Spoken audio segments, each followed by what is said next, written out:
Hello, I'm Susan Woodcock with Custom Workroom Technical Center, and I'm going to show you how I like to hand sew hems for draperies. And we'll start off with my favorite tools of the trade. These are the Kai high leverage scissors, and I love these because they have short blades but large handles that are easy to pick up. And these are also great to have at the sewing machine to cut welt cord and twist cords. They're very sharp. I like to use the Prim glass head pens. These are nice, long, sturdy pens, and a magnetic bowl, a pin cushion with needles, and I've pre-threaded the needles so that I can just reach over and pick up a needle as I'm sewing and not have to stop and thread and knot the needles. And these are the John James long darners, and that's the needles that I'm going to be using for the hand sewing. The John James long darners are very sharp, they're very smooth, and they have a large eye. And I love using these for hand sewing hems and trims and tacking pleats. And lastly, the Coats Turco satin thread. And this is a very strong, durable thread, and I love using it for hand sewing, but also on the sewing machine. So I'm going to grab one of the loaded needles that's ready to go, and start by picking up the hem. And you'll notice, I think I'll point out how I pinned this for you before I pick it up.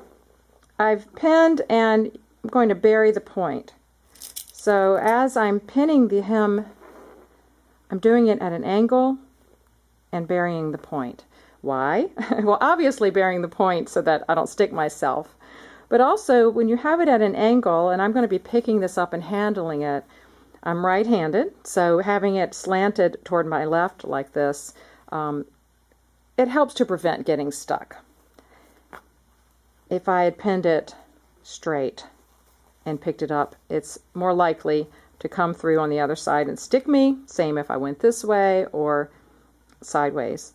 So you can experiment with pinning to find out what works best for you, but this has worked really great for me for many, many years. It's funny how something as simple as how you set the pins can make a big difference. When you pull off your thread, try not to pull off too much. It's a tendency with students to pull off a really, really long piece of thread. I think they're fearful of having to stop and make a knot and start a new piece, but it's actually a lot more work if you have too long of a piece of thread. So I usually pull off about a yard. And it depends on how comfortable you are with sewing. If you're just starting out, sewing with a shorter piece of thread is actually easier. Making a knot isn't that hard. I'm going to start on the underside of the hem because I don't want my knot to show. So the knot went behind there.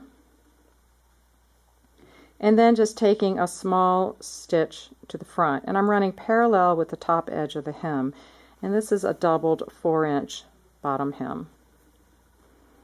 And you can see I am picking this up. I'm sort of pinching the fabric between my hand on the underside, a couple of fingers on the underside, and my thumb, and holding that firmly.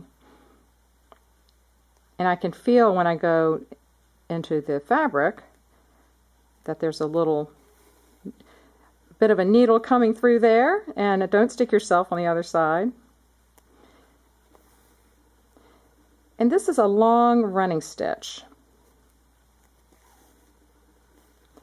And it's hard for you to see what I'm doing because I'm sort of hiding the stitches behind the hem, and they're running into the channel. So I'm going to come in a little closer so you can have a better view. Let me stick the needle in and I'll adjust the camera.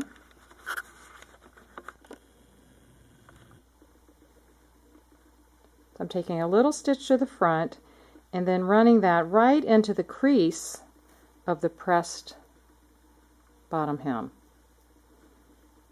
And then out. You don't want to pull too tight or you'll create puckers on the front. You don't want to be too loose or your hem might drop a little bit. But the good thing about hand sewing is you can sort of look back at your work, and if it's too tight, you can give it a little tug. If it's too loose, you can just pull it a little bit more. I am using a contrasting color so that you can see it in the video. You would want to use a green thread on this fabric, and I like to use the Coats hand quilting thread for color match when I'm hand sewing. So it's good to keep a variety of thread types in the workroom for different purposes.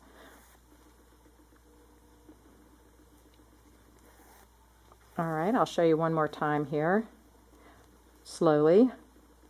I'm going to take a stitch to the front, rock it back out and into the crease of the side hem, all in one motion.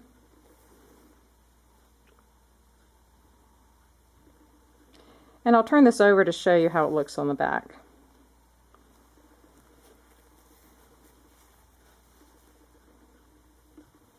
So let's see. Can you see that? That's actually pretty good for a contrasting color. Imagine how that would look if I'd use a matching thread. Now it's okay to see the stitches. You don't want huge stitches, but it's okay to see that it's been hand sewn. That's a good thing. And this is a little bit more of a tedious hand stitch. I'm going to show you how to do a little bit faster and easier. But you'll see that this would be perfect for an unlined panel because you don't see the stitches. And when you get to the end and you want to create a knot, just take one more stitch to the front, and as you come out, let it create a loop and go through the loop. Pull that tight, and if you feel like it needs to be knotted one more time, you can. Then stab into the hem and pull that tight and trim off the excess thread. So see, making a knot isn't a big deal, so don't feel like you have to have a huge amount of thread in the needle. Now I'm going to show you how to do a blanket stitch for a hand sewn hem. Again, pin with the points buried and the pins at an angle. This time, instead of sewing right to left, I am right-handed, I was sewing right to left, I'm going to be sewing towards myself. And if you're left-handed, you might want to start on the left and work towards the right. I'm working right to left. I'm going to take one stitch and then loop the thread around, and I'm going to hold that with my thumb to create sort of a U, and then take another stitch. So this stitch is sort of looks like a blind stitch on the front that you would do on a blind stitch machine. And I'm picking up a small portion of the fold at the top of the hem, and then a small stitch to the front.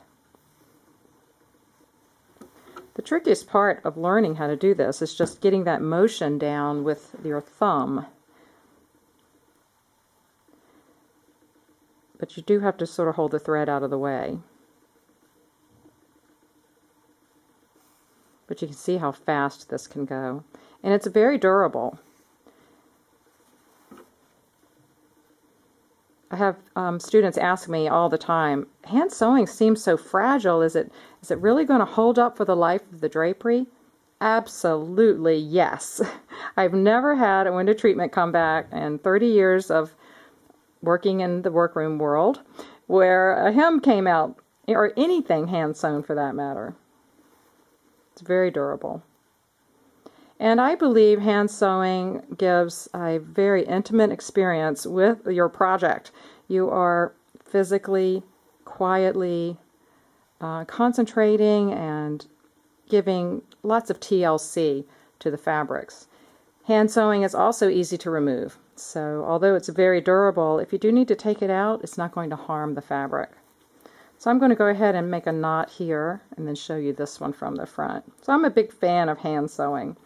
It's also an inexpensive way to finish hems. All you need is a needle and thread. Did you see that? I did a little loop. I'll do it one more time. I did a little stitch, a loop, came through, and then I'm going to bury the point. So you probably already have the tools you need to get started with hand sewing hems. But it does take more time, and therefore it's usually a more expensive finish in the workroom. So there's a blanket stitch for hand sewn hem. I'll turn that over. And you can see those stitches. Once in a while, you might want to take and press your hems after they're sewn to get rid of any puckering, but usually with a hand sewn hem, you're not going to have that problem. So that was the blanket stitch, and then we'll move back over to the running stitch.